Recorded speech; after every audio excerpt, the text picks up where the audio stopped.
Selamat siang Tribuners, Anda sedang menyaksikan live update Tribun News bersama saya Firda Ananda. Siang ini akan kami sajikan informasi terkini dari berbagai daerah di Indonesia yang akan dilaporkan secara langsung oleh reporter kami di lapangan. Dan inilah live update selengkapnya. Kita ke berita pertama, Saudara. Dua guru honorer SMP Negeri 2 Paga di Desa Detubinga, Kecamatan Tanawawo, Kabupaten Sika, diberhentikan kepala sekolah secara sepihak. Buntut dari pemberhentian tersebut, Mosalaki atau tokoh adat dan warga di Desa Detubinga melakukan aksi protes pada Senin 23 Agustus pagi dengan menyegel sekolah. Aksi protes itu membuat Pemkab Sika melalui Bupati Sika menggantikan sang kepala sekolah dengan orang baru sesuai permintaan Mosalaki dan juga warga. Selain dua guru yang diberhentikan, ada dua guru di sekolah itu yang dimutasi oleh pihak Dinas PKO Sika, sehingga memicu Mosalaki dan warga emosi. Terkait informasi lebih lengkapnya akan disampaikan oleh rekan wartawan kami dari Poskupang, ada Aris Nino yang saat ini sudah tersambung bersama kami. Halo Aris, selamat siang. Selamat siang, Firda. Aris, bisa Anda jelaskan bagaimana kondisi terkini pasca sekolah tersebut disegel oleh Mosalaki dan juga warga? Baik, Firda. Untuk kondisi saat ini, KBM di SMP Negeri 2 Paga, Desa Detubinga, Kecamatan Tanawawo, Kabupaten Sika, sudah berangsur membaik dan KBM di masa pandemi COVID sudah berlangsung walaupun belum ada tatap muka, tapi aktivitas di sekolah itu sudah dilaksanakan seperti biasa dengan para guru dan kepala sekolah yang baru sudah melaksanakan kegiatan KBM di sekolah tersebut. Karena penyegelan oleh Mosalaki dan warga karena menuntut kepala sekolah diganti sudah dilakukan oleh Pemda Sika melalui Bupati Sika yang menggantikan kepala sekolah yang baru, sehingga kondisi saat ini di SMP Negeri 2 Paga sudah normal kembali dan para guru serta kepala sekolah sudah melaksanakan aktivitas di sekolah tersebut. Demikian, Firda.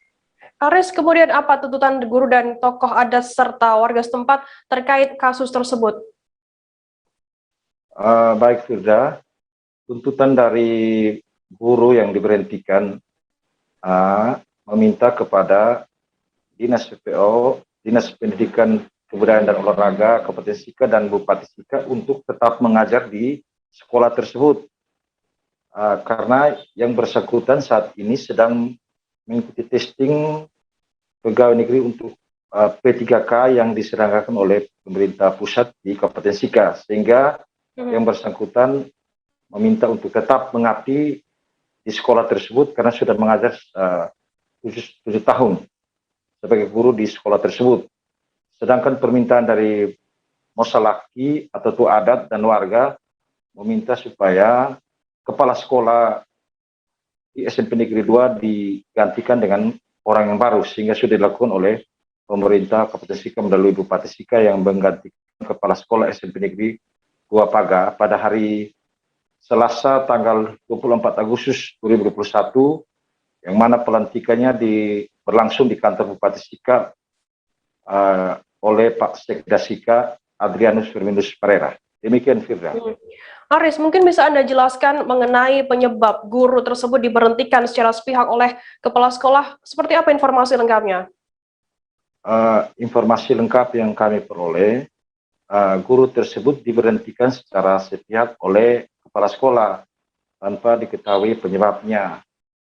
Sehingga guru tersebut mengadukan hal tersebut kepada Bupati Sika di Maumere, yang mana guru tersebut mengaku kecewa dengan pemberhentian tersebut karena pemberhentian tersebut tanpa diketahui sebabnya, sehingga ia mengadukan hal itu kepada Bupati. Demikian, Firda. Kemudian terkait adanya kasus pemberhentian guru honorer ini, kemudian bagaimana tanggapan sendiri dari Pemkab Sika? Baik, Firda, Pemkab Sika dalam hal ini Bupati Sika, sebelum aksi penyegelan oleh Mosalaki atau tua adat dan warga di Desa Detubinga, Bupati Sika telah melakukan klarifikasi dengan Kepala BKD dan Kadis Pendidikan Kabupaten Sika di Maumere agar guru yang diberhentikan tersebut harus tetap mengabdi dan mengikuti testing ketika di Kabupaten Sika, sehingga tidak ada persoalan yang terjadi di SMP Negeri 2 Paga lagi. Lalu Bupati Sika juga telah mengambil langkah menggantikan kepala sekolah SMP Negeri 2 Paga agar tuntutan dari tua adat dan warga terpenuhi sehingga tidak mengganggu pelaksanaan KBM di sekolah tersebut. Demikian, Firda. Baik, Tribuners, tadi jurnalis kami Aris Nino juga melakukan wawancara dengan guru honorer yang diberhentikan yakni Maria Duamaja, kemudian tokoh adat Desa Detubinga Benediktus Wae. Berikut liputan lengkapnya untuk Anda. Sekolah itu. Ya Pak, saya sudah lama, saya sudah 7 tahun mengajar di SMP Negeri. Saya merasa sangat dirugikan sekali. Saya hanya honor komite, saya merasa saya diinjak, saya dilakukan semena-mena oleh kepala sekolah. Saya diberhentikan secara sepihak oleh kepala sekolah.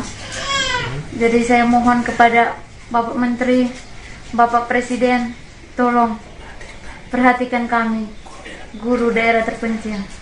Apalagi saya ini mengajar di daerah yang sangat terpencil.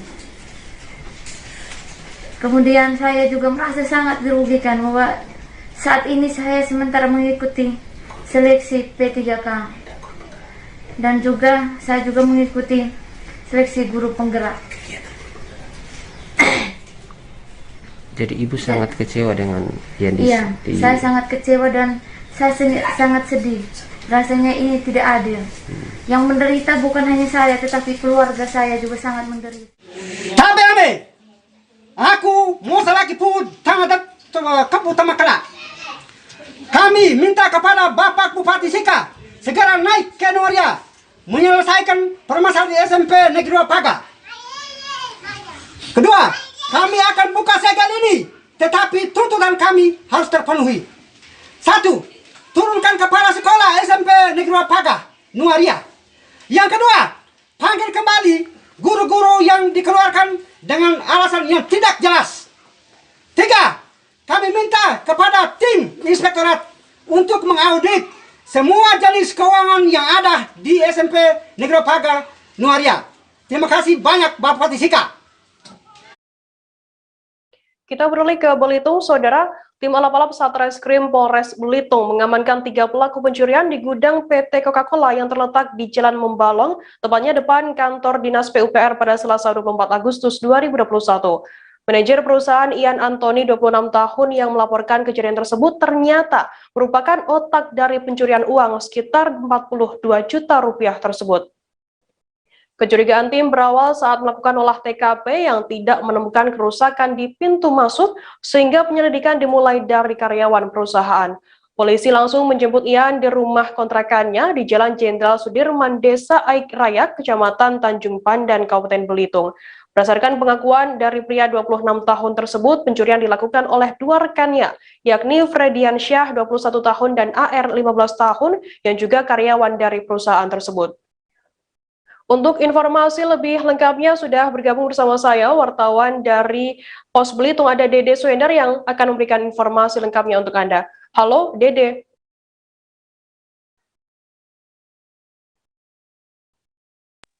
Halo, Dede, selamat Frida. Dede, bisa Anda jelaskan bagaimana kronologi penangkapan 3 tersangka pencurian ini? Ya, baik Frida. Untuk kronologis penangkapan 3 pelaku pencurian ini bermula saat tim alap-alap Satreskrim Polres Belitung mendapatkan laporan pencurian di gudang PT Coca-Cola pada tanggal 18 Agustus yang lalu. Setelah melakukan olah TKP, tim Satreskrim ini menemukan kejanggalan karena tidak terdapat kerusakan di pintu gudang tersebut, sehingga tim mencurigai para pegawai di PT Coca-Cola tersebut. Setelah silakan Frida. Ya, baik, setelah memeriksa beberapa saksi, ternyata petunjuk mengarah kepada manajer perusahaan, yaitu tersangka Ian Antoni yang berusia 26 tahun. Demikian rekan Frida. Dede, kemudian bagaimana bisa pelaku pencurian ini bisa melaporkan kejadian tersebut ke pihak kepolisian? Apa modusnya? Ya, pada tanggal 18 Agustus lalu benar pelaku sendiri yaitu Ian Anthony yang menjabat sebagai manajer di perusahaan sempat melaporkan kejadian ini kepada pihak kepolisian. Kemudian berdasarkan hasil pemeriksaan ternyata petunjuk mengarah kepada pelaku sendiri. Untuk motif sendiri, pelaku ini ternyata memiliki hutang yang cukup banyak dengan perusahaan sehingga dia nekat melakukan pencurian tersebut yang tujuannya untuk membayar hutang-hutangnya. Demikian.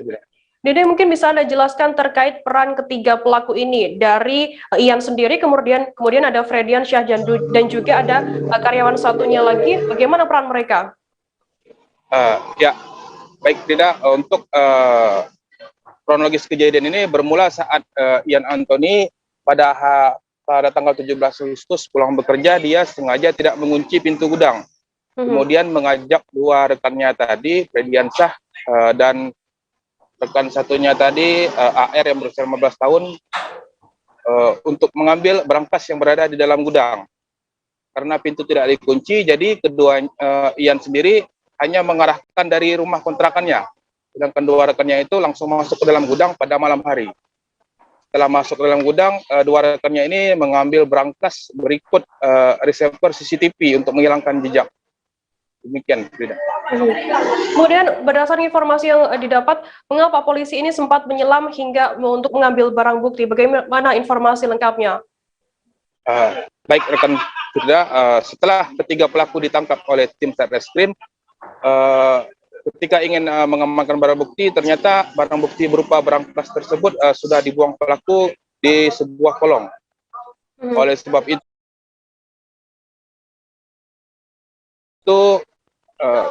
tim dari Satreskrim terpaksa harus menyelam ke dalam kolong untuk mengambil barang bukti tersebut. Karena kondisi kolong yang agak dalam sehingga sempat menyulitkan polisi untuk mengambil barang bukti, sehingga harus bekerjasama dengan Satpol Air Polres Belitung untuk melakukan penyelaman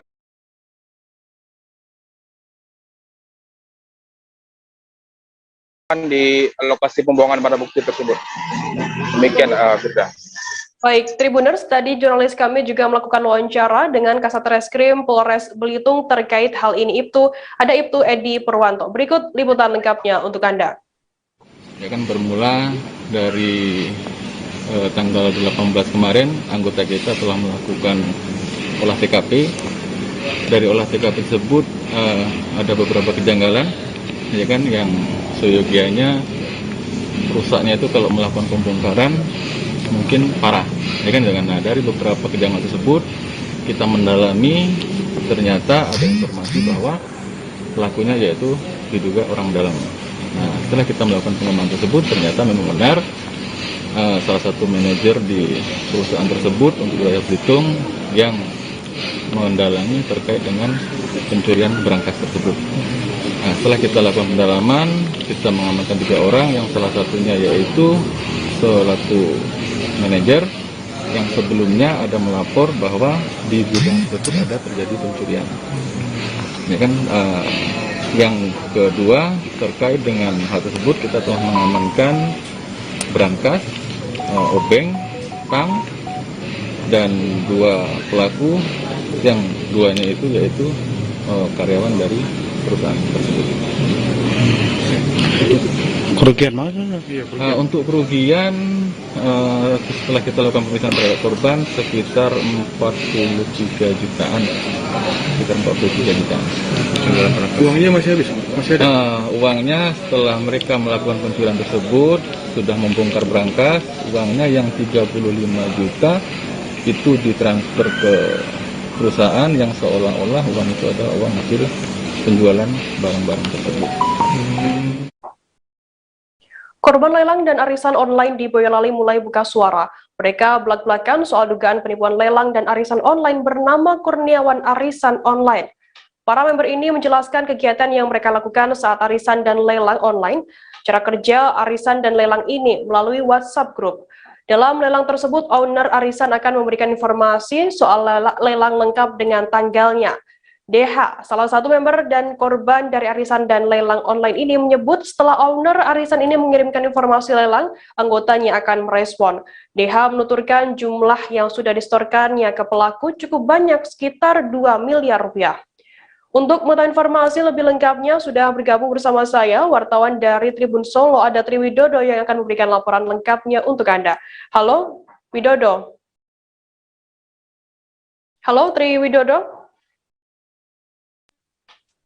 Halo Firza. Tri Widodo, bisa Anda jelaskan bagaimana arisan dan lelang online ini dijalankan dan sejak kapan mulai beroperasi?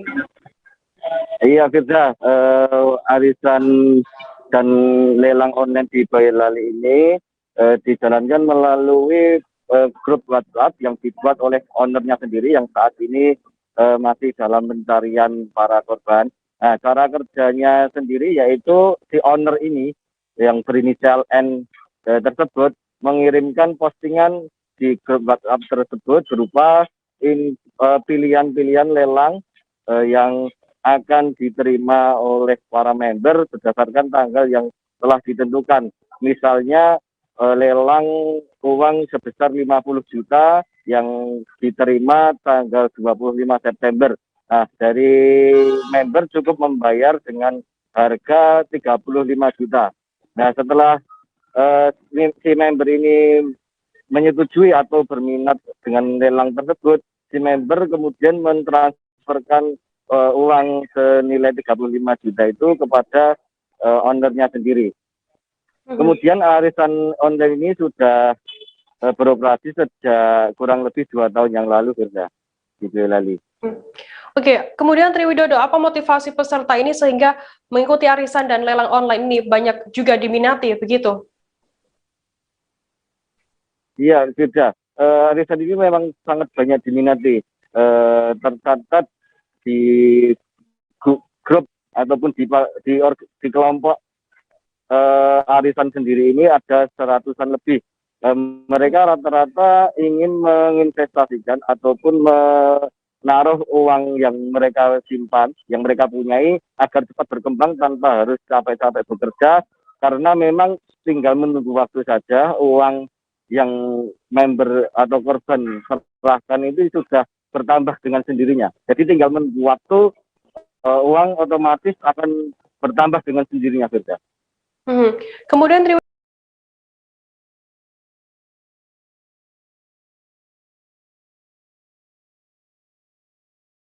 Widodo, sudah berapa member arisan yang saat ini menyampaikan kerugian dan total jumlahnya ada berapa kerugiannya? Iya, Firza. Korban di grup ini sendiri ada 96, akan tetapi yang menyampaikan kerugiannya hanya 64 member saja, mengingat sebagian para member ini enggan ataupun sungkan untuk melaporkannya kepada rekan korban yang lainnya, karena nilainya yang juga tidak terlalu besar baginya. Dari total korban yang sudah melaporkan ini tercatat untuk arisan sendiri sudah lebih dari 500 juta, sedangkan untuk yang lelang lebih besar lagi, yaitu mencapai 2 miliar. Oke, Tri Widodo, kemudian apakah para member yang mengalami kerugian ini sudah melaporkan kejadian ini ke pihak kepolisian dan bagaimana kemudian tanggapan dari pihak kepolisian sendiri? Iya, Firza. Korban arisan dan lelang online ini masih yang melaporkan ke Polres Boyolali, itu masih sedikit, mengingat sebagian member ini masih ragu-ragu ataupun putus asa jika uang mereka tidak akan kembali. Sehingga saat ini baru 1 orang yang melaporkan dengan total kerugian 103 juta. Untuk itu Kapolres Boyolali AKBP Mori Ermon meminta para korban untuk segera melapor ke Polres Boyolali dan akan ditindaklanjuti, mengingat kasus ini cukup besar merugikan masyarakat. Baik, Tribuners, tadi jurnalis kami Tri Widodo juga melakukan wawancara dengan seorang korban berinisial EZ. Berikut liputan lengkapnya untuk Anda. Rumahnya Mbak Nesi. Nah, itu namanya Mbak Wulan. Nah, Mbak Wulan ini kan juga ikut arisan juga. Kita juga sebenarnya awal-awal mesti pada tergiur ya. Awal-awal itu ya coba kita coba ikutan arisan itu berjalan 1 tahun dan itu lancar, nggak ada udah lancar. Kita baru tahu pas bulan Agustus. Nah, bulan Agustus itu tanggal 10 sebenarnya saya harusnya dapat pencairan lelangan. Berapa? Harusnya dapat berapa? Harusnya dapat 5 juta. Nah, kita kan beda-beda lelangannya. Ada yang sampai 30 juta kayak gitu. Nah, tanggal 18 itu Mbak Nesi keluar dari grup pergetnya masing-masing gitu. Nah, posisi itu mesti kan teman-teman pada curiga, kenapa kok Mbaknya malah keluar tuh kenapa gitu. Nah, tahu-tahu paginya tanggal 19 ada info lagi dari depan rumahnya Mbak Nesi itu. Mbak Nesinya udah pergi, Mbak. Jadi sama suaminya keluar pergi dari rumah gitu. Nah, terus kan grup setiap kan mesti bingung loh, ini kan. Sejak diberlakukannya PPKM level 3 di Kota Batam, sejumlah usaha kuliner masyarakat yang berdagang di Golden Prawn sepi pengunjung. Golden Prawn yang berlokasi di Bengkong Laut ini biasanya dipadati pengunjung setiap sore hingga malam hari, terlebih lagi pada akhir pekan. Lokasi ini juga menjadi pusat kuliner masyarakat dikarenakan menyajikan beragam jenis kuliner. Terlebih lagi, pusat kuliner Golden Prawn ini menyediakan berbagai macam permainan serta memiliki laut buatan yang bisa digunakan sebagai arena berenang para pengunjung. Sejak pandemi COVID-19 dan diberlakukannya PPKM level, arena berenang di laut buatan ini tak dibuka lagi untuk umum. Untuk mengetahui informasi lebih detailnya sudah bergabung bersama kami, wartawan dari Tribun Batam, ada Rahmatika yang akan memberikan laporan lengkapnya untuk Anda. Halo Rahma, selamat siang. Halo, selamat siang Firda. Rahma, bisa Anda jelaskan apa sebenarnya yang menarik di pusat kuliner Golden Prawn yang ada di Batam ini? Baik, terima kasih Firda. Di pusat kuliner Golden Prawn ini yang paling menariknya adalah di mana seluruh makanan khas Melayu yang berada di Batam tersedia di pusat kuliner Golden Prawn ini sendiri. Kemudian yang menjadi daya tariknya bagi pengunjung karena di sini tersedia arena bermain anak-anak, kemudian ada arena laut buatan yang digunakan untuk berenang, kemudian ada arena mancing di lokasi Golden Prawn sendiri. Jadi tidak hanya ada kuliner saja, namun juga ada arena lokasi wisata di Golden Prawn itu sendiri. Demikian Firda. Kemudian sejak PPKM level 3 di sana, yang diberlakukan di sana, bagaimana kemudian operasional pedagang yang ada di pusat kuliner ini? Baik, untuk operasional para pedagang sendiri berbeda dari pandemi COVID sebelumnya, karena sejak diberlakukannya PPKM level 3, yang biasanya para pedagang bisa berjualan selama 24 jam, namun sekarang dibatasi itu dari pukul 11 siang sampai pukul 10 malam saja. Begitu Firda. Rama, bagaimana untuk situasi pusat kuliner Golden Prawn saat ini, saat ada PPKM level 3 yang diberlakukan di sana? Baik, untuk situasi terkini di Golden Prawn memang sepi dari pengunjung, baik itu di sore hari dan di akhir pekan. Itu juga terlihat dari suasana yang saya sampaikan melalui video, di mana tidak ramai pengunjung. Kemudian dari para pedagang sendiri, informasi yang terhimpun, memang para pengunjung sangat turun drastis sejak diberlakukannya PPKM level 3 di Kota Batam. Begitu Firda. Baik, terima kasih wartawan Tribun Batam, Rahmatika atas laporan Anda. Selamat bertugas kembali. Kita beralih ke informasi selanjutnya, Saudara. PT Bank Negara Indonesia Persero atau BNI konsisten mendukung kampanye cinta produk dalam negeri melalui beragam cara. Kali ini dalam bentuk dukungan untuk program Bangga Buatan Indonesia atau BBI. Dukungan terhadap BBI ini diberikan dengan memperkuat peran pelaku usaha mikro, kecil, dan menengah atau UMKM di berbagai daerah sebagai penggerak perekonomian. Dalam BBI ini, BNI berkolaborasi dengan Kementerian Perdagangan RI dan pemerintah Provinsi Sulawesi Utara mengkampanyekan gerakan cinta produk Indonesia dengan tema Pelangi Sulawesi. Gerakan Nasional BBI 2021 juga selaras dengan fokus BNI untuk mendukung sektor UMKM melalui rangkaian Gelegar Entrepreneur. Terkait informasi lebih lengkapnya akan disampaikan oleh rekan wartawan kami dari Tribun Manado. Ada Andreas Ruau yang saat ini sudah tersambung bersama kami. Halo Andreas, selamat siang. Selamat siang, Frida. Andreas, bisa Anda jelaskan apa sebenarnya tujuan Kemendag dalam Gerakan Nasional BBI ini? Ya, tujuan Kemendak sebenarnya cuma satu, itu yaitu untuk mengajak para masyarakat Indonesia, terutama masyarakat yang yang suka berbelanja agar selalu mencintai produk-produk dalam negeri, produk-produk lokal, di antaranya produk lokal provinsi, produk lokal mikro ekonomi mikro dan menengah yang seperti batik dan industri-industri kreatif lainnya. Itu saja. Andreas, dukungan Wamendak sendiri, bagaimana dukungan Wamendak sendiri untuk Gerakan Nasional Pelangi Sulawesi?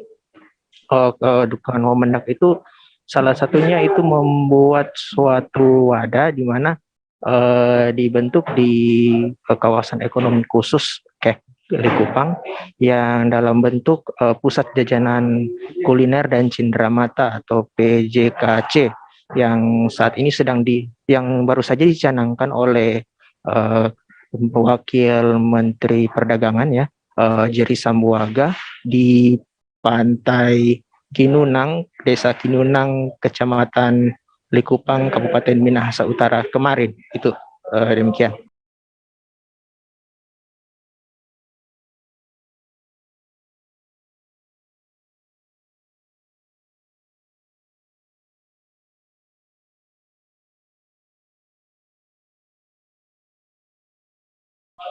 Bagaimana untuk dukungan dari BNI sendiri terkait adanya Gerakan Nasional BBI dan juga Buah Bangga Wisata Indonesia atau BWI ini?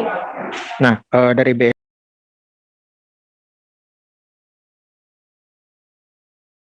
BNI sendiri telah membuat suatu program seleksi bagi UMKM yang ada di Indonesia, terutama ada 111 UMKM dari total peserta yang terseleksi itu ada 48.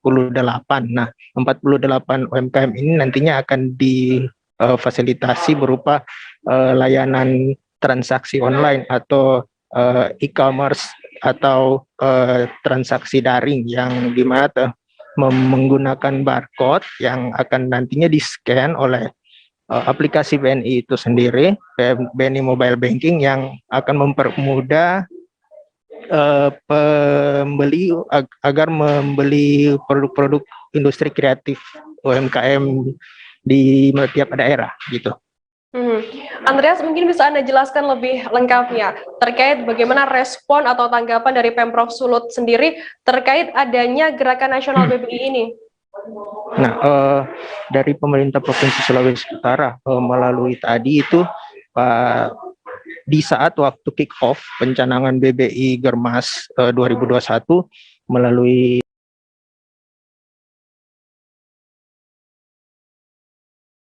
Wakil Gubernur ya Stephen Kando, Bapak Stephen Kando mengatakan bahwa pihaknya akan terus mengundang para investor dan para stakeholder untuk selalu membuka potensi-potensi baru yang ada di Sulawesi Utara, entah itu potensi tradisi, budaya, ataupun kuliner, ataupun industri-industri kreatif lainnya, sehingga nantinya para pelaku-pelaku bisnis yang ada di Sulawesi Utara bisa lebih mendunia atau go internasional, dan bahkan saat ini sudah banyak produk-produk yang sudah dipesan oleh daerah-daerah luar, oleh negara-negara asing gitu. Frida. Baik, terima kasih wartawan Andreas Ruau dari Tribun Manado atas laporan Anda. Selamat bertugas kembali. Tribuners, kita akan jeda sejenak. Kami akan menyajikan informasi menarik untuk Anda selesai ini. Tetap di Live Update.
sendiri di unit 37 ini yang semalam baru mulai, Apa yang saya dirasakan udah Kak Hitam?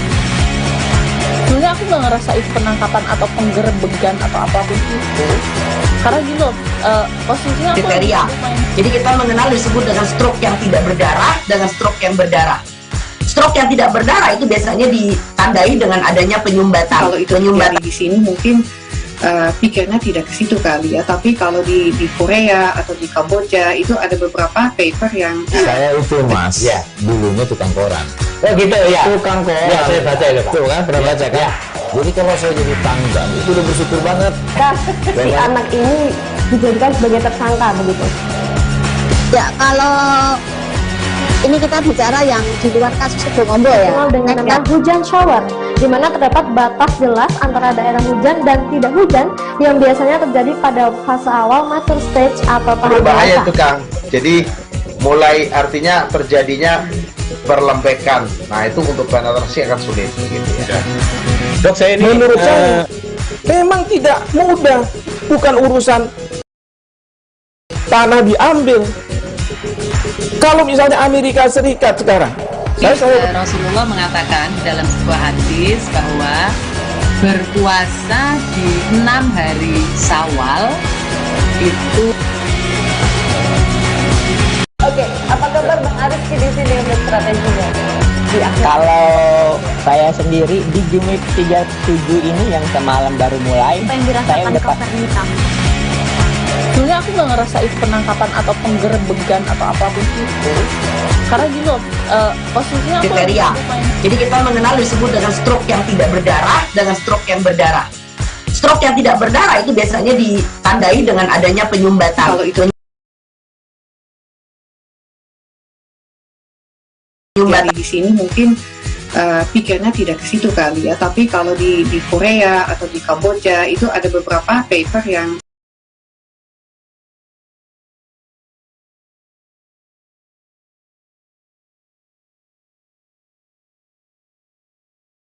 Saya itu mas, ya dulunya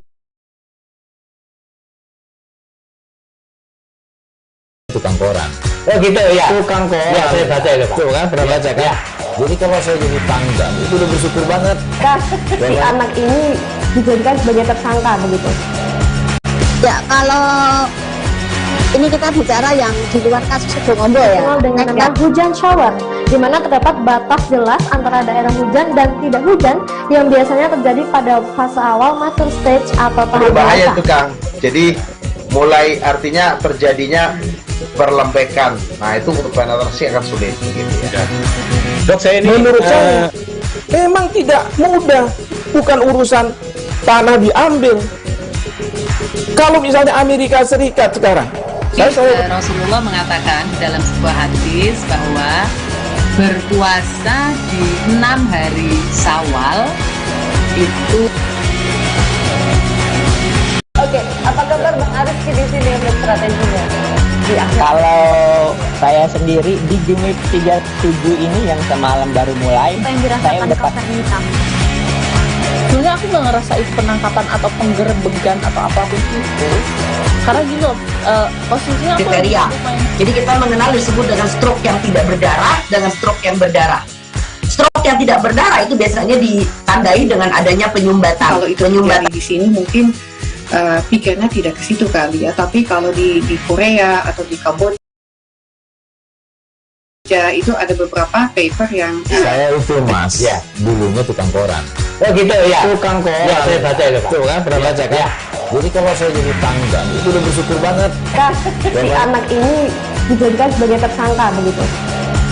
Ya, kalau ini kita bicara yang di luar kasus Kedungombo ya. Dikenal dengan nama hujan shower, di mana terdapat batas jelas antara daerah hujan dan tidak hujan yang biasanya terjadi pada fase awal mature stage atau tahap Berbahaya dewasa. itu Kang. Jadi mulai artinya terjadinya perlembekan. Nah itu untuk penetrasi akan sulit gitu ya. Dok, saya ini menurut saya memang tidak mudah, bukan urusan tanah diambil. Kalau misalnya Amerika Serikat sekarang, Rasulullah mengatakan dalam sebuah hadis bahwa berpuasa di 6 hari Syawal Itu. Oke, apa kabar Bang Ariski di sini untuk strateginya? Kalau saya sendiri di Game Week 37 ini yang semalam baru mulai, saya udah sebenarnya aku nggak ngerasa itu penangkapan atau penggerebegan atau apapun itu, karena gini loh, posisinya aku kriteria. Jadi kita mengenal disebut dengan stroke yang tidak berdarah dengan stroke yang berdarah. Stroke yang tidak berdarah itu biasanya ditandai dengan adanya penyumbatan. Kalau itu terjadi di sini mungkin pikirnya tidak ke situ kali ya, tapi kalau di Korea atau di Kamboja itu ada beberapa paper yang Saya itu Mas, ya dulunya tukang koran. Oh gitu ya. Tukang koran. Ya, saya baca itu Pak. Tuh kan, pernah baca kan? Ya. Jadi kalau saya jadi tangga, itu udah bersyukur banget. si anak ini dijadikan sebagai tersangka begitu.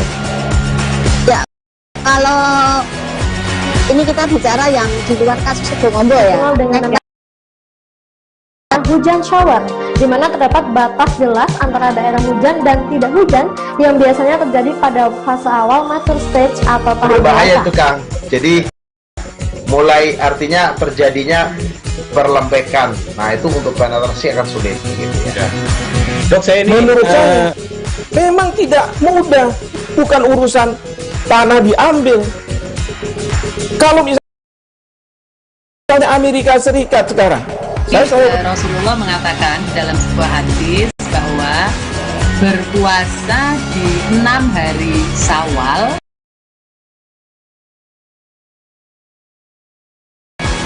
itu. Oke, apa kabar Bang Ariski di sini untuk strateginya? Kalau saya sendiri di Game Week 37 ini yang semalam baru mulai, saya udah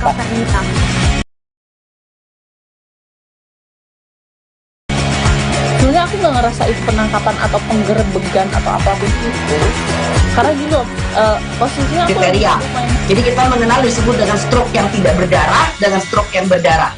Stroke yang tidak berdarah itu biasanya ditandai dengan adanya penyumbatan. Kalau itu terjadi di sini mungkin pikirnya tidak ke situ kali ya, tapi kalau di Korea atau di Kamboja itu ada beberapa paper yang Saya itu Mas, ya dulunya tukang koran.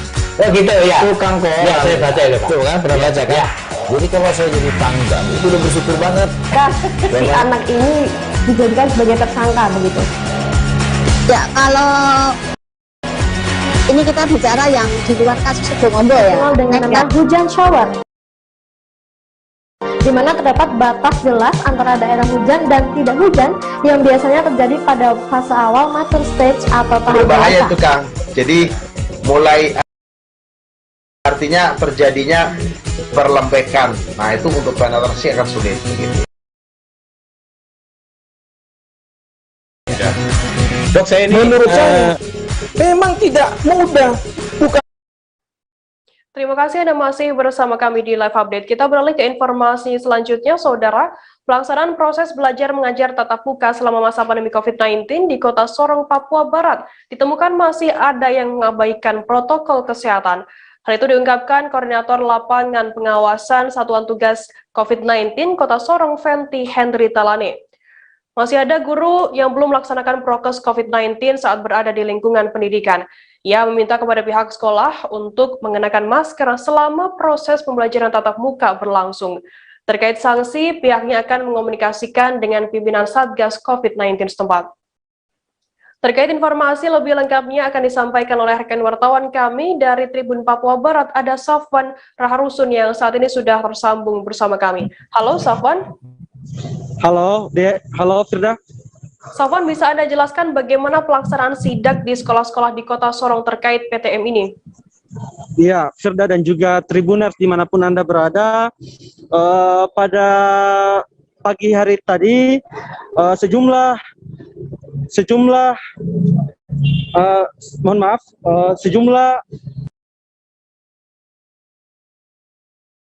Satgas yang diturunkan oleh tim Satgas COVID-19 Kota Sorong diturunkan untuk melakukan sidak di sejumlah sekolah-sekolah yang ada di Kota Sorong, yang mana salah satunya yaitu sekolah SD Impres 17 dan juga SD Impres SD Negeri 2 Kota Sorong dan beberapa sekolah yang ada di Kota Sorong.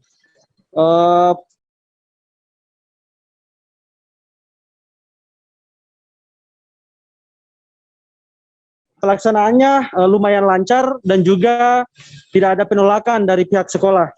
Firda. Sofan, kemudian bagaimana selama sidak ini, apakah ada sekolah yang ditemukan tidak mematuhi protokol kesehatan? Ya, Firda, berdasarkan pantauan kami dan juga wawancara dengan tim Satgas di lapangan, sejak awal sidak dan juga hingga akhir tadi, sejumlah sekolah yang ada di Kota Sorong seperti SD Impres 17 dan juga SD Negeri 2 Kota Sorong masih belum menerapkan protokol kesehatan seperti halnya masker dan juga cuci tangan dan beberapa standar protokol kesehatan yang harus dipatuhi oleh pihak sekolah. Firda. Sofan, kemudian bagaimana respon dari sekolah terkait adanya kegiatan sidak ini dan bagaimana respon dari sekolah-sekolah yang tidak mematuhi protokol kesehatan? Ya, terkait respon pihak sekolah, salah satu kepala sekolah tadi sempat kami wawancarai, beliau menjelaskan bahwa sejak adanya instruksi wali kota terkait dengan pembelajaran tatap muka, mereka sangat antusias untuk melakukan pembelajaran tatap muka. Namun sebelum melaksanakan pembelajaran tatap muka, pihak sekolah langsung terlebih dahulu mengumpulkan orang tua murid untuk membuat sebuah kesepakatan. Di situ ada beberapa orang tua murid yang sepakat untuk kuliah online dan juga ada juga yang menerima untuk melakukan kuliah tatap muka. Pembelajaran tatap muka. Di situ juga ada kesepakatan lain seperti masker dan juga hand sanitizer dan lain-lain akan disiapkan oleh pihak sekolah untuk mencegah penyebaran COVID-19 yang ada di lingkungan pendidikan, khususnya sekolah yang ada di Kota Sorong. Firda. Baik, Tribuners, tadi jurnalis kami juga melakukan wawancara dengan Koordinator Lapangan Pengawasan Satgas COVID-19, Fenty Hendry Talane. Berikut liputan lengkapnya untuk Anda. Dari hasil sidak secara random, secara acak ke beberapa sekolah SD, SMP, dan SMA, secara umum protokol kesehatan yang diterapkan oleh pihak sekolah sudah sangat baik. Namun masih ada beberapa sekolah yang mana gurunya dalam menerapkan protokol kesehatan dalam menggunakan masker belum sepenuhnya terlaksana. Ada beberapa SD yang kami temukan guru dalam proses belajar mengajar, anak murid dalam proses penerimaan pelajaran tidak menggunakan masker.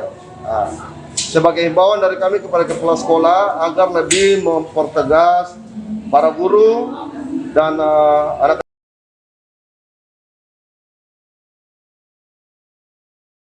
anak murid dalam proses belajar mengajar tetap menggunakan masker apapun alasannya, karena di beberapa guru di sekolah yang mengatakan bahwa penggunaan masker menghambat suara mereka dalam memberikan penjelasan terhadap pelajaran. Dengan sanksi yang nanti diberikan untuk sekolah yang tidak menerapkan protokol kesehatan akan kami konfirmasikan dengan pimpinan Satgas lebih lanjut.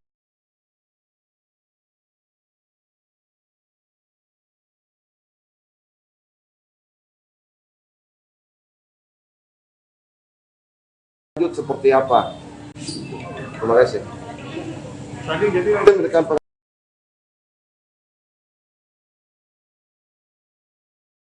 arahan dan himbauan kepada kepala sekolah dan pihak guru untuk tetap menggunakan menerapkan prokes dalam proses belajar mengajar.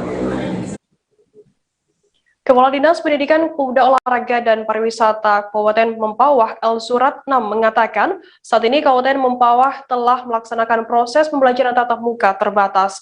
PTM tersebut sudah dilaksanakan sejak Senin 23 Agustus 2021.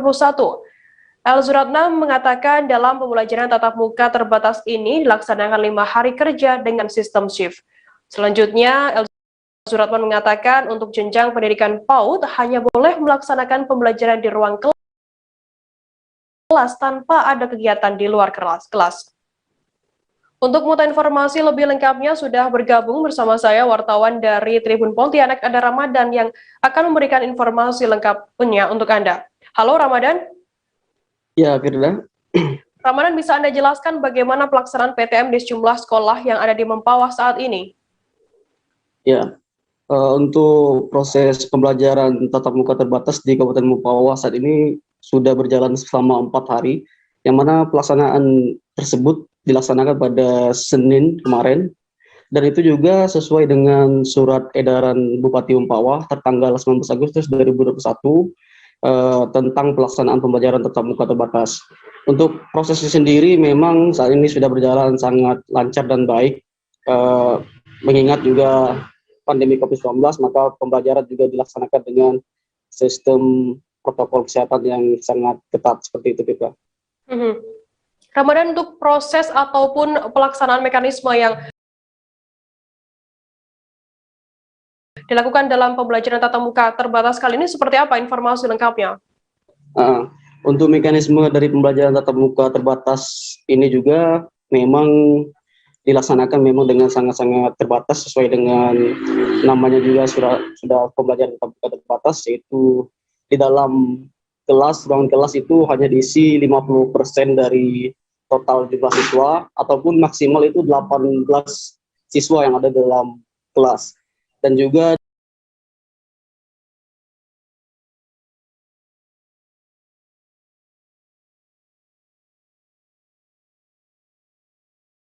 dilaksanakan dari pukul 7 sampai 12 siang. Dan itu juga menggunakan sistem shift. Jadi pada adanya pergantian untuk siswa yang melaksanakan pembelajaran tatap muka terbatas tersebut. Seperti itu, Firda. Mungkin bisa Anda jelaskan lebih lengkapnya lagi, lebih detailnya lagi terkait sistem shift ini seperti apa mekanismenya? Sistem shift itu dilaksanakan dari pukul 7 sampai pukul 9 itu dilaksanakan kelas, misalnya SMP itu kelas 7. Habis itu nantinya akan disusul kembali pukul 9 sampai selanjutnya itu kelas selanjutnya kelas 8. Dan proses pembelajaran kita juga dilaksanakan yaitu dalam 1 jam pelajaran itu hanya 30 menit. Seperti itu, Firda. Berarti memang dilaksanakan sangat terbatas seperti itu ya? Ya, memang sangat terbatas. Kemudian bagaimana untuk respon orang tua dan para siswa maupun guru menanggapi adanya sekolah tatap muka terbatas ini? Iya, kita ketahui sendiri bahwasanya untuk Kabupaten Mempawah sendiri, untuk pelaksanaan sekolah itu dalam 1 tahunan ini kita laksanakan secara online, yaitu pembelajaran jarak jauh ataupun PJJ, dan baru kembali dilaksanakan sekolah tatap muka terbatas itu pada Senin kemarin, baru 4 hari. Jadi respon dari masyarakat, orang tua ataupun para siswa dan guru itu sangat antusias, bahkan orang tua itu sangat terharu merespon dari pembelajaran tatap muka yang sudah dilaksanakan ini. Bahkan anak-anak itu yang SD sudah sedari subuh itu sudah bangun kita untuk bagaimana mempersiapkan seragam sekolahnya. Jadi memang siswa itu sangat bersemangat untuk bersekolah gitu. Karena ada juga orang tua yang menganggap bahwa sekolah online itu memang kurang efektif untuk pembelajaran anak-anak di rumah seperti itu. Jadi orang tua pun memang sangat antusias menyikapi adanya pembelajaran tatap muka yang dilaksanakan di Kabupaten Mempawah. Dan memang harapan kita ke depan, harapan masyarakat sebetulnya, pandemi COVID-19 ini bisa segera berakhir, sehingga aktivitas itu bisa dilaksanakan normal seperti sedia kala, sehingga juga pendidikan kita juga kembali seperti biasanya, seperti itu kita. Baik, terima kasih wartawan Tribun Pontianak Ramadan atas laporan Anda. Selamat bertugas kembali. Kita beralih ke informasi selanjutnya, Saudara. Sebanyak 4 pengungsi Rohingya diberangkatkan dari BLK Kandang, Kecamatan Muara II, Lok Sumawe, menuju Makassar pada Selasa 24 Agustus kira pukul 10 malam. Sehingga saat ini sudah tidak ada Rohingya yang tinggal di BLK Kandang Lok Sumawe. Juru bicara penanganan pengungsi Rohingya Kota Lok Sumawe Marzuki menjelaskan keempat Rohingya tersebut dipindahkan ke Makassar atas permintaan mereka sendiri dikarenakan ada keluarga di sana. Dengan menempuh jalur darat, keempat Rohingya yang diberangkatkan sudah tiba di Medan pada Rabu pagi. Di Medan, keempatnya kemudian menjalani tes PCR, selanjutnya pada Rabu malam diberangkatkan dari Medan menuju Makassar. Terkait informasi lebih lengkapnya akan disampaikan oleh rekan wartawan kami dari Serambi Indonesia, ada Saiful Bahri yang saat ini sudah tersambung bersama kami. Halo Saiful, selamat siang. Halo, Firda, selamat siang. Saiful, bisa Anda jelaskan berapa lama mereka ini sudah menempati lokasi pengungsian di BLK Kandang Lok Sumawe? Oke, Firda, dapat saya informasikan bahwa pada 2020 lalu atau pada Mei 2020 lalu itu terdampar para pengungsi Rohingya di perairan Aceh Utara, sehingga mereka kemudian ditempatkan di BLK Kandang, berarti ada sekitar 1 tahun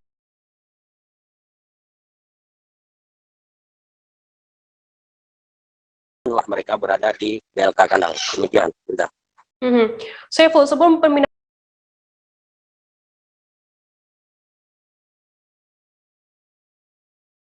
ini dilaksanakan, upaya apa saja yang dilakukan dari BLK sendiri? Apakah ada tes kesehatan atau tes rapid seperti itu? Bagaimana informasi lengkapnya?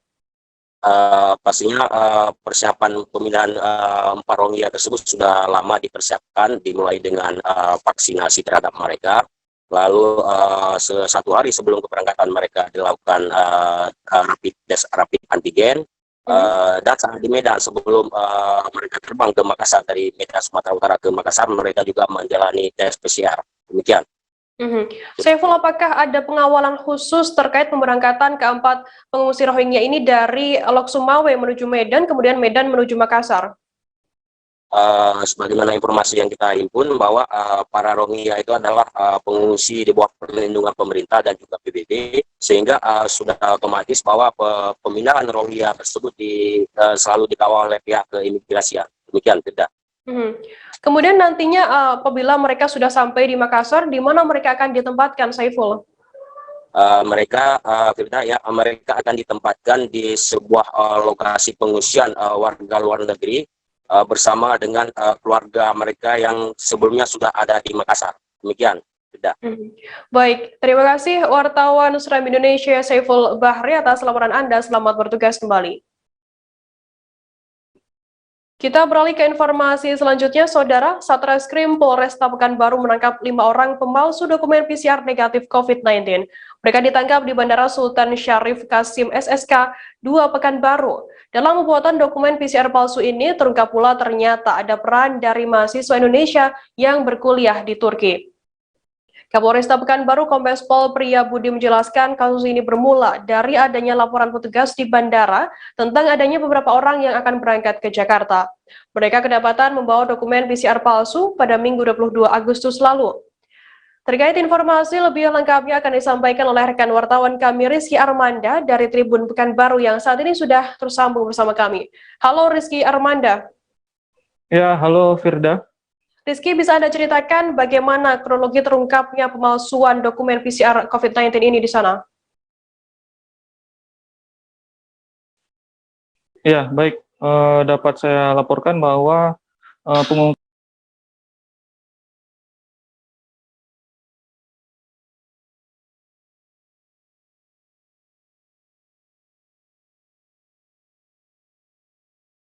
ini bermula dari adanya kecurigaan petugas verifikator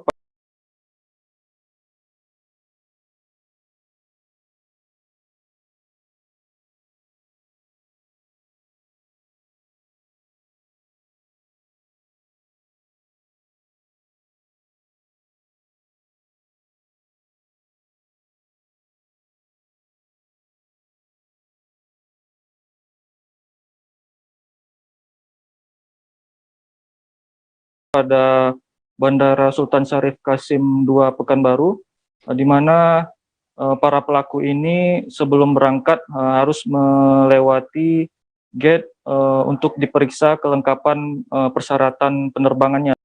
Salah satunya yakni hasil swab negatif dari PCR begitu.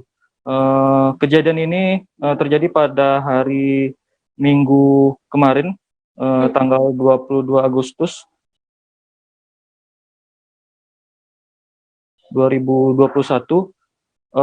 Kelima tersangka ini ditangkap dalam 3 kejadian berbeda, di mana kejadian pertama petugas berhasil mengamankan 2 tersangka, yakni pria berinisial HA dan juga seorang wanita berinisial LV. Keduanya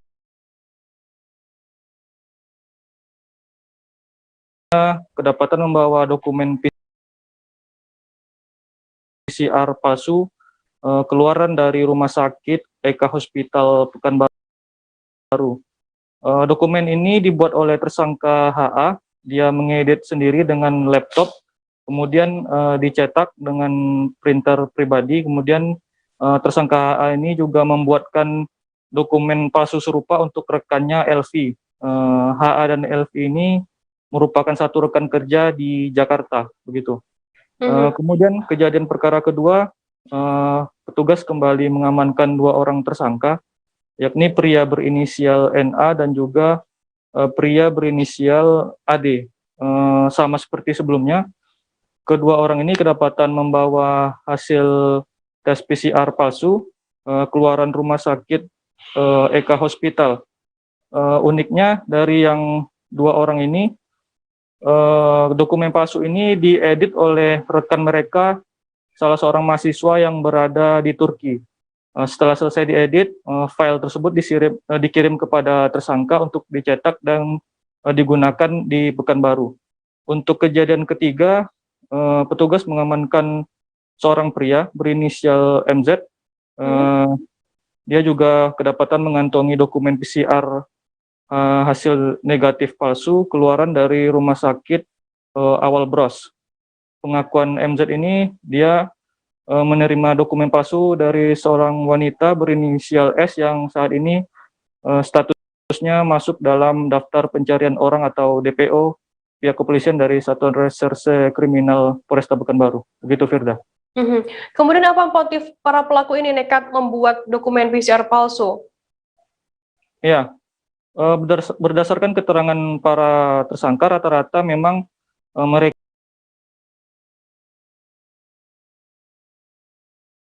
ini nekat untuk mencetak dokumen PCR palsu dikarenakan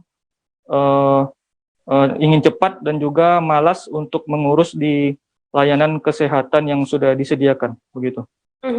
Rizky, mungkin bisa Anda jelaskan terkait tadi Anda menyebutkan ada seorang mahasiswa yang berkuliah di Turki seperti itu yang juga ikut terlibat dalam kasus ini. Bagaimana nantinya dari pihak kepolisian menindaklanjuti hal ini?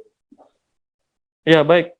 Memang terkait hal itu pihak kepolisian sendiri masih terus mendalami keterangan dari 2 orang tersangka yang sudah diamankan sebelumnya. Memang diduga mahasiswa asal Indonesia yang berkuliah di Turki ini awalnya mengantongi dokumen PCR asli begitu. Kemudian sesampainya di sana dia dimintai tolong oleh kedua rekannya yang masih berada di Indonesia, tepatnya di Kota Pekanbaru, untuk mencetak PCR palsu begitu. Dan terkait dengan ini memang masih didalami oleh penyidik. Kemudian Rizky, bagaimana ancaman hukuman bagi para pelaku yang memalsukan dokumen PCR ini, dan kemudian bagaimana imbauan dari pihak kepolisian untuk masyarakat agar kasus serupa tidak terjadi kembali? Ya, Firda. Kelima tersangka dalam hal ini dijerat pasal 263 ayat 1 dan atau ayat 2 KUHP dengan ancaman hukuman pidana selama 6 tahun penjara. Terkait aksi ini, Polresta Pekanbaru sendiri juga sudah melakukan antisipasi dengan cara memasang standing banner di depan gerbang bandara, di mana para penumpang yang ingin berangkat diminta untuk menyiapkan dokumen asli keluaran resmi dari rumah sakit atau layanan kesehatan yang memang sudah ditunjuk pemerintah untuk mengeluarkan hasil tes swab PCR begitu. Baik, Tribuners, tadi jurnalis kami Rizky Armanda juga melakukan wawancara dengan Kapolresta Pekanbaru Kombes Pol Priyabudi terkait kasus pemalsuan PCR ini. Berikut liputan lengkapnya untuk Anda. Nah, kronologisnya ini adalah dokumen palsu PCR tadi ini dibuat oleh temannya atas nama inisial HV.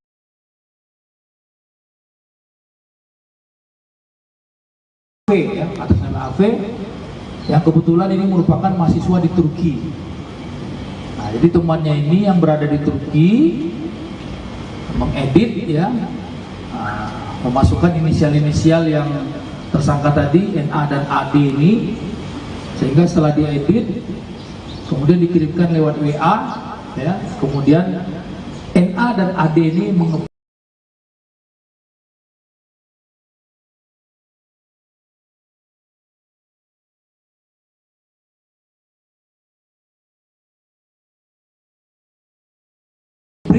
dan digunakannya lah di bandara kemarin itu. Tujuan berangkat mereka adalah ke Jakarta. Jadwal keberangkatan Minggu 22 Agustus 2021 pukul 17.35 dengan penerbangan Citylink dengan nomor penerbangan QG 939. Nah, ini perkara kedua ya. Kemudian perkara yang ketiga yang terakhir ya, petugas berhasil mengamankan satu orang tersangka atas nama inisial MZ ya. Ini laki-laki umur 47 tahun. Nah, ini sama ditemukan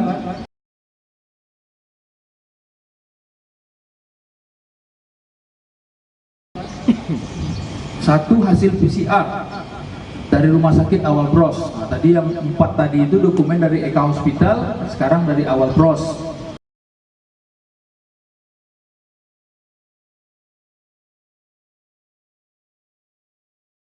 Atas nama inisial MZ tadi dengan hasil negatif yang diduga ini adalah palsu. Dinas Pemberdayaan Perempuan, Perlindungan Anak dan Keluarga Berencana Kota Pangkal Pinang, Kepulauan Bangka Belitung mencatat ada puluhan anak kehilangan orang tuanya akibat COVID-19. Bahkan di antara mereka ada yang menjadi yatim piatu. Anak-anak tersebut tersebar di 7 kecamatan yang ada di Kota Pangkal Pinang. Bahkan dari jumlah tersebut ada kakak beradik yang menjadi yatim piatu karena ibunya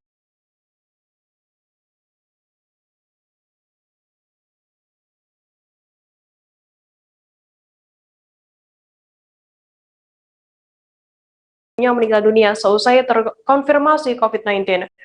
Mereka kini tinggal dengan sang nenek yang mengalami lumpuh karena kecelakaan. Sedangkan untuk kebutuhan sehari-hari hanya mengandalkan toko kelontong yang ia miliki. Terkait informasi lebih lengkapnya, untuk hal ini akan disampaikan oleh rekan wartawan kami dari Bangka Pos, ada Cepi Marlianto yang saat ini sudah tersambung bersama kami. Halo Cepi, selamat siang. Siang, Firda. Cepi, bisa Anda jelaskan ada berapa anak di Pangkal Pinang saat ini yang ditinggalkan orang tuanya akibat COVID-19? Oke, baik. Berdasarkan data dari Dinas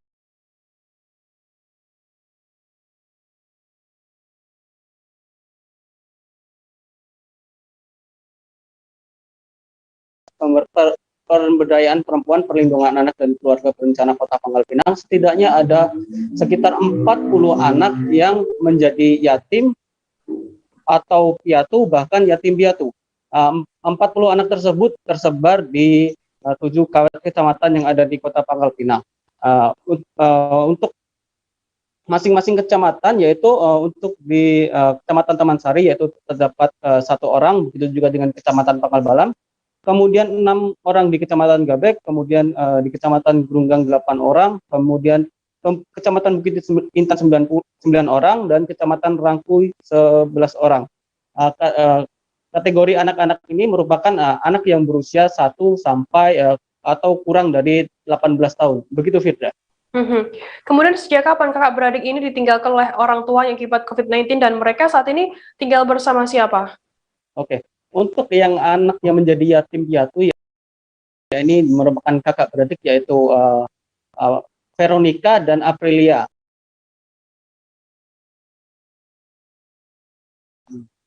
Mereka ini menjadi yatim piatu sebelumnya memang kedua kakak beradik ini telah ditinggalkan sang ayah meninggal dunia terlebih dahulu beberapa tahun yang lalu, kemudian tepat pada tanggal 31 Juli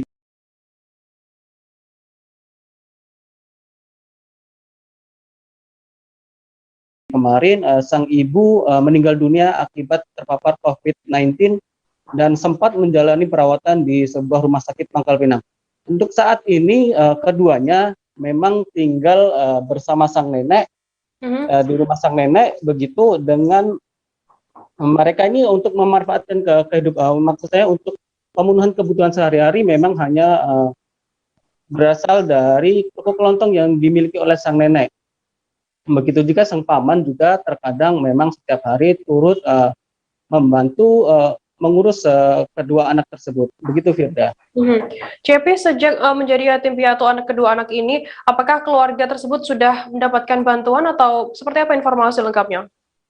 Oke. Untuk bantuan sendiri memang keluarga maksud saya untuk Veronica dan Aprilia sendiri belum mendapatkan bantuan, akan tetapi bantuan untuk sang nenek memang sang nenek ini masuk ke dalam program Keluarga Harapan atau PKH yang memang setiap bulannya itu mendapatkan bantuan berupa beras maupun bantuan lainnya. Begitu, Firda. Baik, Tribuners, tadi jurnalis kami juga melakukan wawancara dengan Ketua RT 6 Kelurahan Gabek 1, Indra Rizal, dan juga paman dari kakak beradik tersebut bernama Andri. Berikut liputan lengkapnya untuk Anda. Ya, kalau yang ini, yang yatim piatu, itu bapaknya kan udah lama meninggal. Bapaknya memang dulu kan pekerja kapal. Lalu dia itu bercerai, mamanya kan nikah lagi. Tapi mamanya kena COVID ini meninggal. Itu kira-kira sebulan yang lalu. Dua lagi, satu SMP, satu SD. Nah, dia tinggal sama neneknya, sedangkan neneknya sudah lansia. Jadi neneknya itu juga nggak bisa duduk aja, nggak bisa jalan, nggak bisa. Jadi di tempat tidur tuh lah. Untuk sehari-harinya, iyalah dia ini sama neneknya, karena dia kan orang tuanya nggak ada lagi. Jadi dibantu orang tuanya lah, dibantu neneknya lah di rumah ini.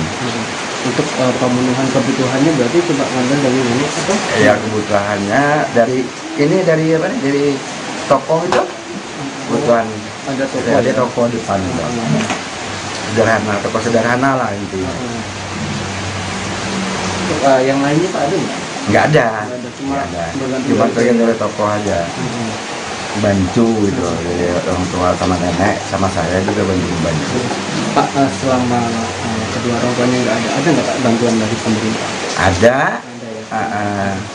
kayak ini sembako kayak beras gitu ada. Itu rutin atau gimana? Tiap bulan nggak salah ya, tiap bulan. Seorang warga Lebak, Banten mengetuk rumah-rumah untuk meminta seragam sekolah bekas guna dipakai anaknya sekolah.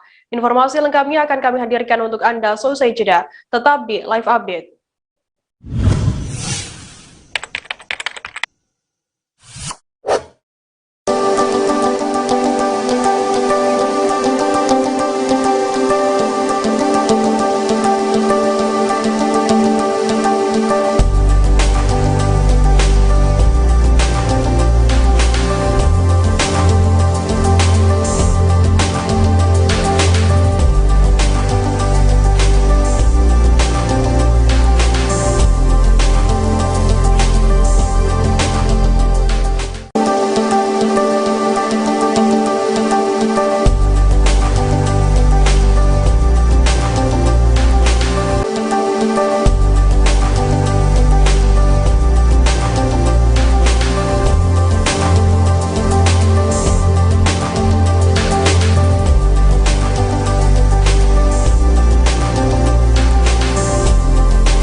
Kalau saya sendiri di Jumip 37 ini yang semalam baru mulai, saya udah pasti. Sebenarnya aku nggak ngerasa itu penangkapan atau penggerbegan atau apapun itu. Karena gini loh, posisinya aku kriteria. Jadi kita mengenal disebut dengan stroke yang tidak berdarah dengan stroke yang berdarah. Stroke yang tidak berdarah itu biasanya ditandai dengan adanya penyumbatan. Kalau itu terjadi di sini mungkin pikirnya tidak ke situ kali ya, tapi kalau di Korea atau di Kamboja itu ada beberapa paper yang Saya itu mas, ya dulunya tukang koran. Oh gitu ya. Tukang koran. Ya, saya baca itu Pak. Tuh kan, pernah baca kan? Ya. Jadi kalau saya jadi tangga, itu udah bersyukur banget. Si anak ini dijadikan sebagai tersangka begitu. Ya, kalau ini kita bicara yang di luar kasus Situbondo ya. Dengan nama hujan shower, di mana terdapat batas jelas antara daerah hujan dan tidak hujan yang biasanya terjadi pada fase awal master stage atau tahap Berbahaya dewasa. itu Kang.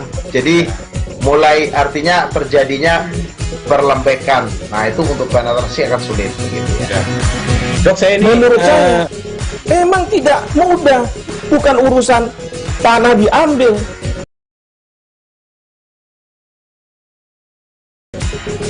Kalau misalnya Amerika Serikat sekarang, Rasulullah mengatakan dalam sebuah hadis bahwa berpuasa di 6 hari Syawal itu. Oke, apa kabar Bang Arif di sini untuk strateginya? Ya, kalau saya sendiri di Jumip 37 ini yang semalam baru mulai, Apa yang saya dirasakan udah Kapten Hitam? Sebenarnya aku nggak ngerasain penangkapan atau penggerebegan atau apapun itu. Karena gini loh, posisinya aku Kriteria. Jadi kita mengenal disebut dengan stroke yang tidak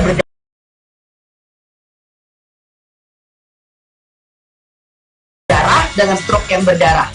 Stroke yang tidak berdarah itu biasanya ditandai dengan adanya penyumbatan. kalau itu terjadi di sini mungkin pikirnya tidak ke situ kali ya, tapi kalau di Korea atau di Kamboja itu ada beberapa paper yang Saya itu mas, ya dulunya tukang koran.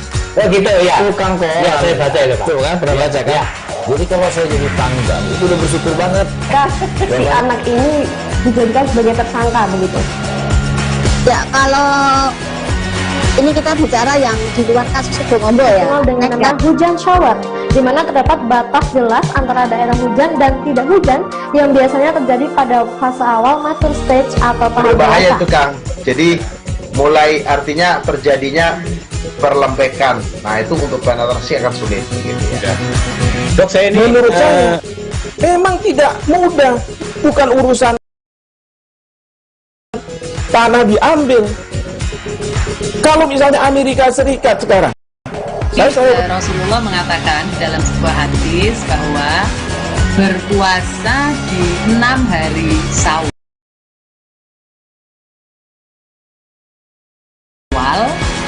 itu.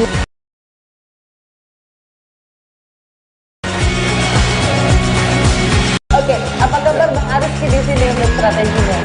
Ya, Kalau saya sendiri di Jumip 37 ini yang semalam baru mulai, Apa yang saya dirasakan udah Kapten Hitam? Sebenarnya aku nggak ngerasain penangkapan atau penggerebegan atau apapun itu. Karena gini loh, posisinya aku Kriteria.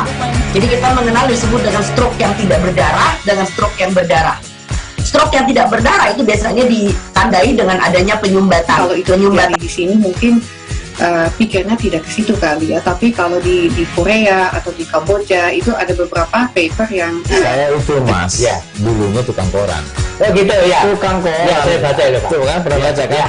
Jadi kalau saya jadi tangga, itu udah bersyukur banget. si anak ini dijadikan sebagai tersangka begitu. Ya, kalau ini kita bicara yang di luar kasus Situbondo ya. Dengan nama hujan shower, di mana terdapat batas jelas antara daerah hujan dan tidak hujan yang biasanya terjadi pada fase awal master stage atau tahap Berbahaya dewasa. itu Kang. Jadi mulai artinya terjadinya perlembekan. Nah itu untuk penetrasi akan sulit gitu ya. Dok, saya ini menurut saya memang tidak mudah, bukan urusan tanah diambil. Kalau misalnya Amerika Serikat sekarang, Rasulullah mengatakan dalam sebuah hadis bahwa berpuasa di 6 hari Syawal itu. Oke, apa kabar Bang Arif di sini untuk strateginya? Ya, Kalau saya sendiri di Jumip 37 ini yang semalam baru mulai, Apa yang saya dirasakan udah Kapten Hitam? Sebenarnya aku nggak ngerasa itu penangkapan atau penggerebekan atau apapun itu, karena gini loh, posisinya aku kriteria. Jadi kita mengenal disebut dengan stroke yang tidak berdarah dengan stroke yang berdarah. Stroke yang tidak berdarah itu biasanya ditandai dengan adanya penyumbatan. Kalau itu penyumbatan di sini mungkin pikirnya tidak ke situ kali ya, tapi kalau di Korea atau di Kamboja itu ada beberapa paper yang Saya itu mas, ya dulunya tukang koran. Oh gitu ya. Tukang koran. Ya, saya baca itu Pak. Tuh kan pernah baca kan? Ya. Jadi kalau saya jadi tanggal itu udah bersyukur banget. Si anak ini dijadikan sebagai tersangka begitu. Ya kalau Masih bersama saya Firdananda di Live Update. Kita beralih ke Medan, Saudara. Pemerintah Kota Medan menyiapkan anggaran sebesar 45 miliar rupiah untuk penanganan banjir di Medan. Wali Kota Medan Bobi Nasution mengatakan penanganan banjir akan dimulai dari pembenahan 4 aliran sungai, yakni Sungai Babura, Sungai Bedera, Sungai Deli, dan Sungai Sulang Saling. Penanganan banjir di Medan harus dilakukan secara berkesinambungan dari penanganan sungai hingga saluran drainase. Bobi mengatakan pada Minggu 22 Agustus lalu, Sungai Babura meluap dan menyebabkan ratusan rumah terendam banjir. Saat ini, Bobi mengatakan pihaknya fokus pada penanganan 3 sungai yang sudah ditetapkan, yakni Sungai Babura, Bedera, dan juga Deli. Untuk mengetahui informasi lebih lengkapnya, sudah bergabung bersama kami wartawan dari Tribun Med, dan ada Rektin yang akan memberikan informasi lengkapnya untuk Anda. Halo Rektin. Halo Firda. Rektin, bisa Anda jelaskan bagaimana penanganan banjir di Kota Medan yang dilakukan oleh Pemkot Medan saat ini? Baik, Firda, saat ini pemerintah Kota Medan tengah merancang penanganan mengenai banjir yang sering sekali terjadi di Kota Medan. Seperti diketahui, Kota Medan merupakan kota yang juga rawan banjir. Dan pemerintah Kota Medan sendiri pada tahun 2021, khususnya di perancangan anggaran belanja daerah pada tahun 2021 pada bulan Agustus bulan ini khususnya telah menganggarkan anggaran untuk penanganan banjir, yaitu ada sebesar 25 miliar untuk penanganan 3 sungai, yaitu Sungai Babura, Sungai Deli, dan Sungai Bedera, dan juga tambahan 20 miliar untuk pelebaran Sungai Sulang Saling, sehingga totalnya ada 4 sungai dengan anggaran 45 miliar. Tapi karena baru dianggarkan pertengahan tahun ini, penanganan banjir di Kota Medan baru bisa dimulai di awal tahun 2022 dengan bekerja sama dengan Balai Wilayah Sungai Sumatera atau BWS dan juga pemerintah Provinsi Sumatera Utara. Begitu, Firda. Rektin, ada berapa total jumlah kecamatan yang terendam banjir di Kota Medan kemarin? Baik, berdasarkan keterangan dari Kepala Badan Penanggulangan Bencana Daerah atau BPBD Kota Medan, ada sebanyak 4 kecamatan di Kota Medan yang sangat sering sekali terendam banjir, yaitu ada Kecamatan Medan Johor, Medan Selayang, Kecamatan Medan Maimun, dan juga Medan Petisa. Dan biasanya di 4 kecamatan ini, masing-masing warga yang tinggal di wilayah bantaran sungai itu sudah mengetahui kapan saja banjir terjadi, yang biasanya itu paling sedikit 2 kali dalam 1 tahun, begitu Teta. Rektin, untuk penanganan banjir di Medan saat ini salah satunya dengan memfungsikan kembali kanal atau pintu air. Kapan nantinya kanal ini bisa difungsikan kembali? Baik, berdasarkan informasi yang kami himpun di Kota Medan sendiri itu sebenarnya ada kanal atau pintu air yang sudah dibangun sejak tahun 1960-an. Tetapi hingga saat ini kanal tersebut belum berfungsi dengan baik. Dan banyak juga warga Kota Medan yang mengeluhkan karena selama terjadi banjir dan terjadi ratusan rumah terendam di Kota Medan, namun kanal yang tepatnya terletak di Kecamatan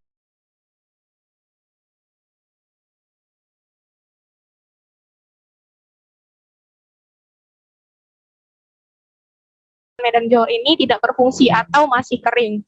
Dan di masa pemerintahan Wali Kota Medan, Bobi Nasution, beliau telah menyatakan bahwa nantinya untuk penanganan banjir di Kota Medan, kanal ini akan difungsikan kembali dengan sistem buka tutup, sehingga ketika aliran Sungai Deli meluap dan naik ke permukaan, itu kanal akan dibuka dan mengalirkan air ke dalam kanal itu untuk mengurangi jumlah luapan air di Sungai Deli.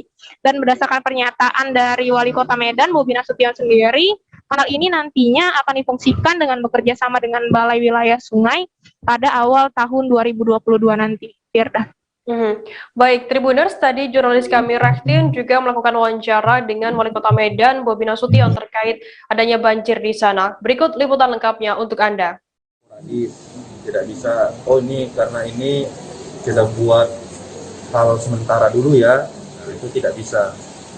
Namun hal ini harus tetap berkesinambungan, baik saluran drainase perkotaan, saluran sungai. Nah, ini harus kita kolaborasi dengan BWS dan Provinsi Sumatera Utara. Kemarin sekali ketika subuh itu air naik di Babura, paginya jam 10 itu saya langsung koordinasi dengan BWS, dengan Pak Maman. Kita langsung komunikasi bagaimana penanganannya. Dan tadi malam juga saya sudah cek bagaimana penanganan banjir ini, khusus untuk sungai yang sudah kita tetapkan, 3 sungai itu, Badera, Babura, sama Deli. Memang karena kita baru mintanya tahun ini juga, dan penganggarannya juga kita tidak bisa paksakan karena dari pusat juga, tahun ini sudah mulai ditenderkan kata BWS, namun dikerjakannya awal tahun depan. Seperti pintu air. Pintu air itu nanti akan kita ganti. Pintu air itu akan diganti pintu air yang kayak benar-benar buka tutup kayak apa ya? Tahu saya kayak satu lampa, kalau nggak salah ya. Akibatnya adalah hutan kota kita nanti akan dijadikan kolam karena itu nanti bakal terbanjiri. Kalau itu pintu airnya ditutup,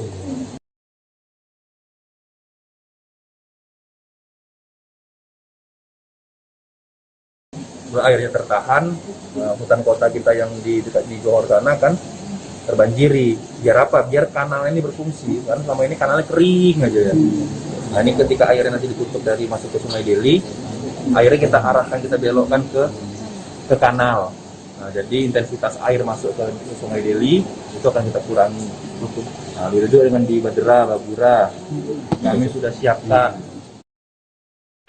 Kita beralih ke Banten, Saudara. Tanto, 47 tahun, warga kampung Bayah Tugu, Desa Bayah Barat, Kecamatan Bayah, Kabupaten Lebak, Banten, mendatangi rumah-rumah warga untuk mendapatkan pakaian sekolah.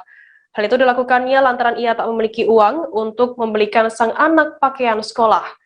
Dirinya yang sehari-hari bekerja sebagai tukang tambal perahu di daerah Bayah ini harus memutar otak agar sang anak dapat kembali bersekolah setelah pemerintah mengizinkan pembelajaran tatap muka. Ia bahkan rela menerima pakaian bekas sekolah milik warga untuk sang anak bernama Bagus, 16 tahun yang kini duduk di bangku SMA. Tanto yang terkadang bekerja serabutan tersebut hanya memiliki uang sekitar Rp100.000 saja saat ini. Selain itu juga dirinya terpaksa harus menghidupi ia dan 4 orang anaknya yang masih kecil-kecil. Tanto pun berusaha semaksimal mungkin untuk mengusahakan agar sang anak dapat kembali bersekolah dengan layak. Terkait informasi lebih lengkapnya akan disampaikan oleh rekan wartawan kami dari Tribun Banten, ada Martin Ronaldo yang saat ini sudah tersambung bersama kami. Halo Martin, selamat siang. Halo Firda, selamat siang. Martin, bisa Anda ceritakan mungkin sedikit tentang kisah seorang ayah di Lebak, Banten yang meminta pakaian baju sekolah dari warga? Ya, Firda dan para Tribuners yang ada di Indonesia, Tanto, warga Desa Matanbaya, Kabupaten Lebak, Banten ini harus mengetuk pintu rumah-rumah warga yang ada di sekitarnya untuk mendapatkan baju bekas ataupun baju sekolah untuk anaknya yang bernama Bagus yang kini duduk di bangku SMA. Firda dan para Tribuners juga yang lainnya bahwa kisah Tanto ini cukup menjadi perhatian publik lantaran dirinya yang tinggal bersama dengan 4 orang anaknya di sebuah jembatan, di bawah jembatan yang berada di Kecamatan Bayah. Ini terpaksa harus mendatangi rumah-rumah warga lantaran harus mendapatkan pakaian baju sekolah untuk anaknya yang diketahui bahwa saat ini di Lebak sendiri pelaksanaan pembelajaran tatap muka sudah diberlakukan, Firda. Martin, mungkin bisa Anda jelaskan apa sebenarnya pekerjaan sehari-hari dari Tanto ini? Iya, Firda. Berdasarkan keterangan yang kami peroleh dari Tanto, bahwa dirinya sendiri setiap hari bekerja sebagai penambal perahu di daerah Baya, bahwa dirinya dalam sehari-hari juga mendapatkan penghasilan hanya 100.000, Firda, dan ini memang sangat tidak cukup untuk membiayai ataupun melangsungkan hidup mereka berlima bersama dengan 4 orang anaknya yang masih kecil-kecil. Dan akibat hal tersebut, dirinya pun mencoba untuk mendatangi rumah-rumah warga untuk mendapatkan bantuan baju bekas, Firda. Martin, sebagai upaya dari Tanto sendiri untuk berkeliling ke rumah-rumah warga, mengetuk pintu-pintu rumah warga untuk mendapatkan pakaian baju sekolah untuk anaknya ini, apakah saat ini Tanto sendiri sudah mendapatkan pakaian tersebut? Iya, Firda, setelah mengetuk pintu rumah-rumah warga, akhirnya Tanto mendapatkan baju bekas, yakni baju SMP yang memang sangat berukuran sempit, kecil. Akan tetapi, Firda, berdasarkan informasi bahwa pihak dari pemerintah Kabupaten Lebak sendiri sudah terjun langsung, lantaran memang pemberitaan terkait Tanto ini sempat viral di media sosial dan juga sempat menjadi perbincangan khususnya di Kabupaten Lebak sendiri. Kemudian dari pemerintah sendiri, apa yang dilakukan terkait adanya aksi dari Tanto ini? Iya, Firda, tadi kami mencoba menghubungi Bupati Lebak, yakni Iti Oktavia Jayabaya. Berdasarkan keterangannya bahwa dirinya merasa sangat terpukul akibat adanya warganya yang memang masih hidup dalam kesulitan, Firda. Dan dirinya pun tadi menjelaskan bahwa akan terbuka, dan apabila masyarakat menemukan Tanto-Tanto yang lainnya di luar sana, dirinya meminta agar warga Kabupaten Lebak khususnya untuk segera melaporkan ke dirinya, agar pihak pemerintah Kabupaten Lebak langsung turun tangan dan membantu masyarakat-masyarakat yang memang masih hidup dalam kesulitan, Firda. Jadi warga juga nantinya akan ikut bersinergi begitu ya, terkait nantinya akan ada Tanto-Tanto selanjutnya, atau mungkin warga-warga yang lainnya juga membutuhkan bantuan.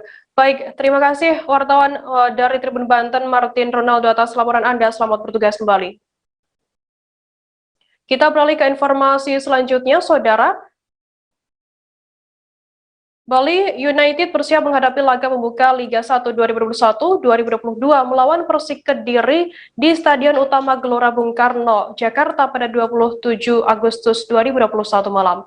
Skuad Bali United sudah berangkat dari Bandara Internasional I Gusti Ngurah Rai, Badung, Bali, menuju ke Jakarta pada Rabu 25 Agustus malam. Saat ini pasukan Serdadu Tridatu yang merupakan juara Liga 1 musim 2019 ini sudah berada di Jakarta untuk persiapan laga esok malam.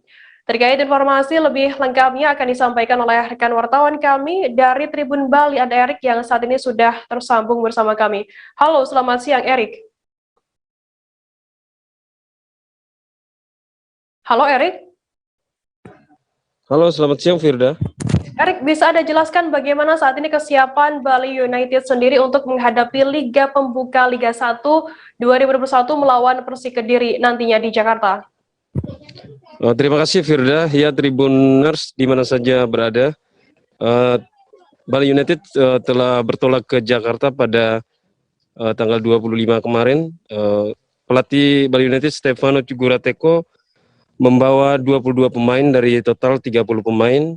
Persiapan Bali United sendiri sudah berlangsung sejak PPKM turun dari level 4 di Bali ke level 3. Teko memutuskan untuk berlatih secara tim untuk pertama kalinya setelah sekian lama para pemain berlatih mandiri. Seperti itu, Firda. Kemudian bagaimana untuk target dari Bali United sendiri di laga pertama nanti? Ya, untuk laga perdana Bali United akan menghadapi Persik Kediri di Stadion Utama Gelora Bung Karno, Jakarta pada besok malam pukul 19 waktu Indonesia Barat ya. Teko sendiri menargetkan kemenangan setelah hampir 1,5 tahun tidak ada kompetisi di Indonesia akibat wabah pandemi ini. Sementara CEO Bali United Yabes Tanuri juga menargetkan hal yang sama, meminta hasil maksimal pada setiap pertandingan. Seperti itu, Firda. Baik, Tribuners, tadi jurnalis kami juga melakukan wawancara dengan striker Bali United bernama Lerby Eliandri. Berikut liputan lengkapnya untuk Anda. Liga ini digulirkan kembali, perasaannya? Ya, pastinya senang. Pastinya senang. Semoga ini menjadi awal yang baik ya buat kedepannya. Dan sepak bola Indonesia pastinya pasti menginginkan ini semua. Sepak bola pasti menginginkan ini semua gitu. Ya, pastinya sangat senang. Pasti semuanya sangat senang dengan adanya liga ini sudah dimulai. Terus untuk target sekarang, dengan lama bermain, cuma berlatih, terus akhirnya sekarang besok lah ya main, itu apa? Mungkin ada kerinduan dengan lapangan, bertanding dengan kerasnya liga atau gimana? Ya pastinya itu kerinduan setiap pemain bisa meruntut kembali perkara hasil, perkara juara atau apa kita serahkan sama Tuhan. Yang pasti kerinduan kita sudah mulai terobati nih dan kompetisi itu sudah mau dimulai. Itu aja sih positifnya itu. Targetnya untuk pertandingan awal? Ya kita pastinya berharap hasil yang terbaik, itu pastinya. Oke, terima kasih. Sama-sama. Kita beralih ke Lampung, Saudara. Sekitar 50 orang dari Aliansi Masyarakat Lampung Utara melakukan unjuk rasa di depan Pemkab Lampung Utara pada Kamis 26 Agustus 2021 hari ini. Eksadi perwakilan peserta mengatakan dirinya merasa terpanggil atas permasalahan di RSUD Ryakudu, Lampung Utara, di mana di rumah sakit berpelat merah tersebut mempunyai tunggakan utang sebesar 11 miliar rupiah. Atas dasar tersebut, mereka meminta penjelasan dari pihak terkait mengenai tunggakan tersebut. Terlebih, tenaga kesehatan belum diberi gaji selama setahun terakhir. Selain itu, dengan adanya utang tersebut, pelayanan sempat terhenti sementara, seperti kehabisan obat sehingga masyarakat tidak bisa menebusnya. Terkait informasi lebih lengkapnya akan disampaikan oleh rekan wartawan kami dari Tribun Lampung, ada Anung Bayuardi yang saat ini sudah tersambung bersama kami. Halo Anung, selamat siang. Selamat siang, Firda. Anung, bisa Anda jelaskan bagaimana tadi jalannya unjuk rasa oleh massa terkait tunggakan jasa layanan di RSUD Ryakudu, Lampung Utara? Ya, siang, Firda.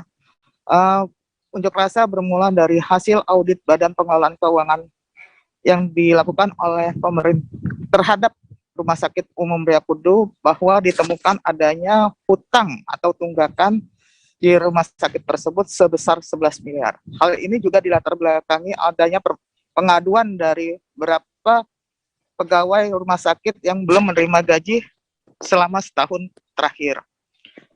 Diperoleh hasilnya adalah 11 miliar yang dimana tunggakan itu kebanyakan karena overload pegawai.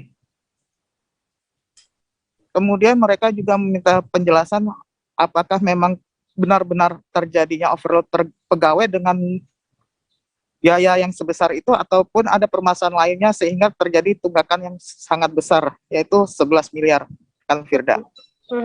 Kemudian bagaimana jalannya tadi unjuk rasa di sana, apakah kondusif atau bagaimana? Ya, rekan Firda, pertama mereka melakukan aksi unjuk rasa di depan kantor Pemkab Lampung Utara. Mereka melakukan aksi secara damai, dijaga oleh beberapa keamanan dari Polres Lampung Utara serta Satpol PP Kabupaten Lampung Utara.